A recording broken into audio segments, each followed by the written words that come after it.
네, 집단 속성 이제 세 번째인데요. 뭐 지위, 그리고 또 네 번째, 집단 속성 네 번째는 규모입니다. 이제 이 역할과 규범이 이제 그 집단 구성원의 행동과 영향을 미치는 것들을 이제 좀 알아봤는데요. 이 앞에서 말씀드렸던 이 두 가지만 가지고 집단 구성원의 행동과 집단의 어떤 기능을 영향을 미치는 것은 아닙니다.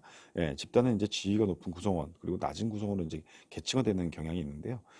때로는 이제 그 집단 구성원의 지위는 그 집단 밖에서의 지위를 반영하기도 합니다. 또 그렇다고 해서 또 항상 그런 것만은 아닌 것이죠. 그리고 이제 그 지위는 집단의 규모에 따라서도 이제 종종 달라지고요. 이러한 요인들이 이제 작업 집단의 효능감에 어떤 영향을 주는지도 한번 좀 살펴보도록 하겠습니다. 이제 집단 속성 세 번째 이제 지위인데요. 지위는 다른 사람에 의해서 그 집단이나 집단 구성원에게 주어지고요.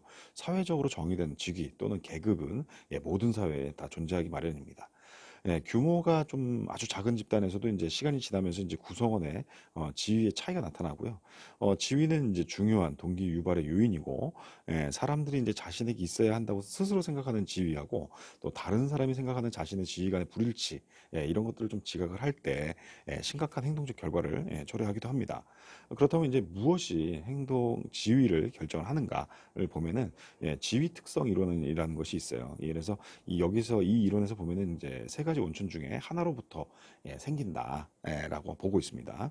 첫 번째는 이제 다른 사람에게 행사할 수 있는 권력인데요. 집단의 결과를 통제하는 사람은 집단의 자원을 통제할 가능성이 높기 때문에 높은 지위를 가진 것으로 지각되는 경향이 있습니다.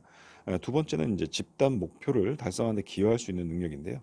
그 집단의 성공에 중요한 공헌을 한 사람은 높은 지위를 갖는 경향이 있습니다. 그리고 세 번째는 이제 개인의 어떤 인간적 특성인데요. 집단의 중요한 개인적 특성, 뭐 수려한 외모가 될 수도 있고 지능 또 돈 또는 친절한 성격 이런 그 개인적 특성을 가진 사람은 중요한 속성을 별로 갖지 않은 사람보다 더 높은 지위를 갖는다는 것이죠. 그렇다면 이제 지위와 규범을 좀 보면요. 지위가 규범의 힘과 또 수능 압력에 미치는 효과는 굉장히 흥미롭습니다.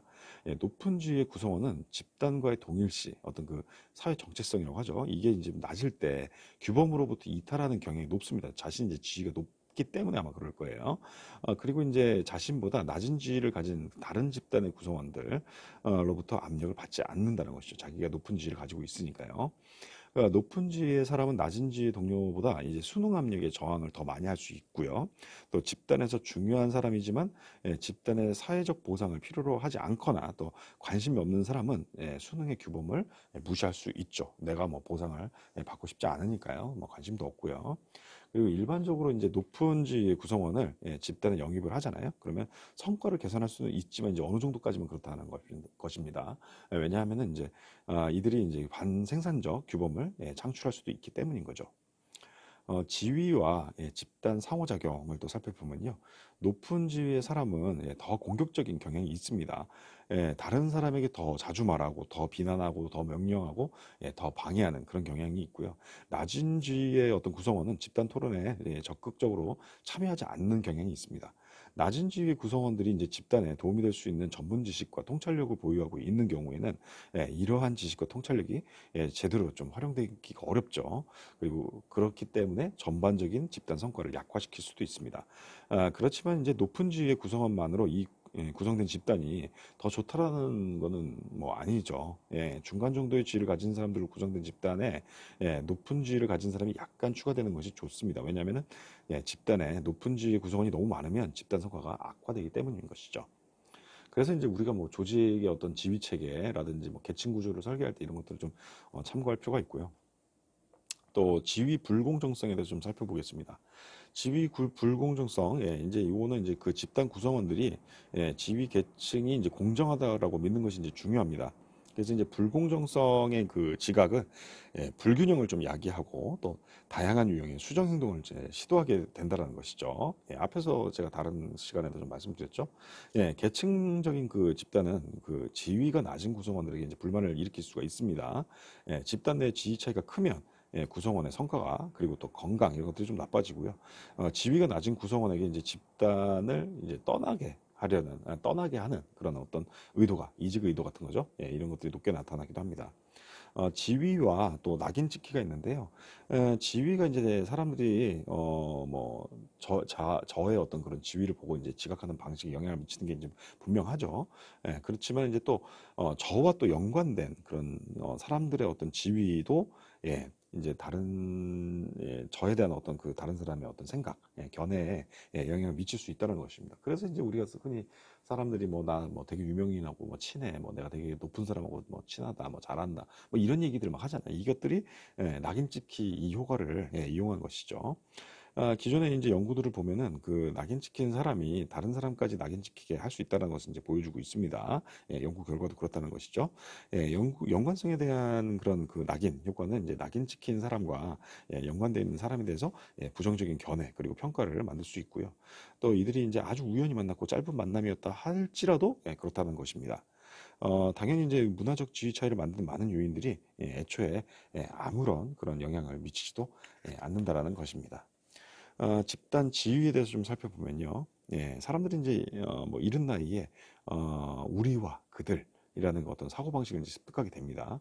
만약에 이제 제가 뭐 외집단에 속해 있다고 하면은 저의 그 집단은 이제 관련된 그런 다른 내 집단보다 지위가 낮다라는 것을 이제 정확히 추측해낼 수 있다라는 것이죠.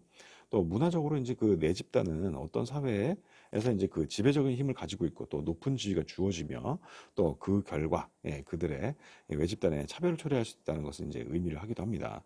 근데 이제 외집단의 지위가 더 높은 경우에 낮은 지위를 가진 그 내 집단은 이제 지위가 높은 외집단과 이제 경쟁하기 위해서 내 집단 그 편애 성향을 이용하는 경향이 있는 거죠. 경쟁하기 위해서 이제 더 우리 내 집단을 이제 아주 더 사랑하는 그런 이제 편애하는 이런 경향들이 나타나게 됩니다.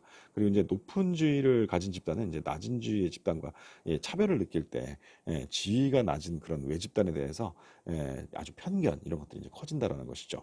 그래서 이러한 과정을 통해서 집단은 이제 더욱 더 양극화된다는 것입니다. 집단 속성 이제 네 번째 그 규모 아까 말씀드렸었는데 집단 규모가 그러면 집단의 행동에 영향을 미칠까요? 그렇습니다. 그렇지만 그 효과는 이제 어떠한 종속 변수를 가지고 이제 조사를 하느냐에 따라서 달라지는데요. 이 12명 이상의 사람으로 구성된 집단은 이제 다양한 투입물을 확보하는 데 유용합니다. 그래서 집단 목표가 뭐 사실을 발견하거나 뭐 아이디어를 제안한 것이라고 하면은 규모가 큰 것이 더 효과적인 거죠. 어떤 일을 또 생산적으로 하려면 7명 정도의 작은 집단이 또 좋다고 합니다. 집단 규모에 관한 그런 이제 가장 중요한 연구 결과 중에 하나가 이제 사회적 태만에 관한 것인데요. 이 사회적 태만, 이것은 이제 혼자 일할 때보다 함께 일할 때 이제 노력을 덜 기울이는 그런 개인 성향을 말합니다.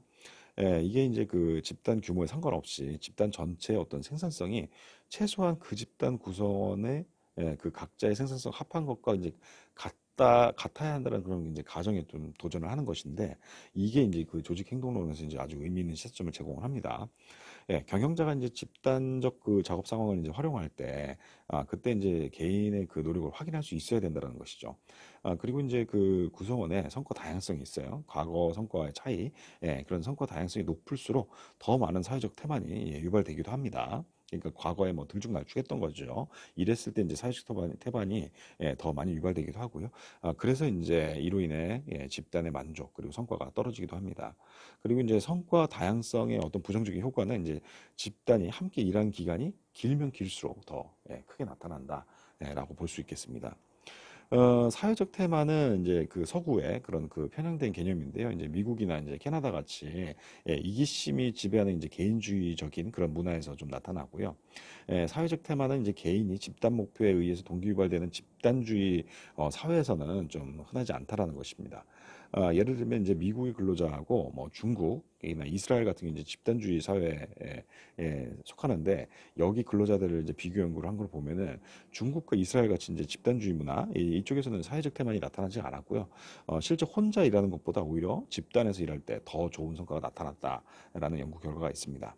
이 연구 결과는 이제 개인의 그 직업 윤리가 강할수록 그 사회적 태만이 나타나는 그 경향이 낮아진다는 것을 보여주고 있고요. 또 이 성실성 그리고 친화성 수준이 높은 집단 같은 경우에는 사회적 태만의 존재 여부에 상관없이 성과가 높게 나타나는 경향이 있습니다. 이 사회적 태만을 이제 방지할 수 있는 여러 가지 방법이 있는데요. 첫 번째는 이제 집단의 목표를 설정해서 집단이 공동 목표를 공통의 목표를 추구하게 하는 것이고요. 두 번째는 집단 간의 그 경쟁을 좀 시키는 것입니다. 그래서 공유된 집단 결과를 이제 집중하게 하는 것이죠. 그리고 세 번째는 이제 동료를 평가하게 하는 것이고요. 네 번째는 또 높게 동기유발되고 또 집단에서 일하는 것을 좋아하는 사람들을 선발을 해야 된다는 것입니다.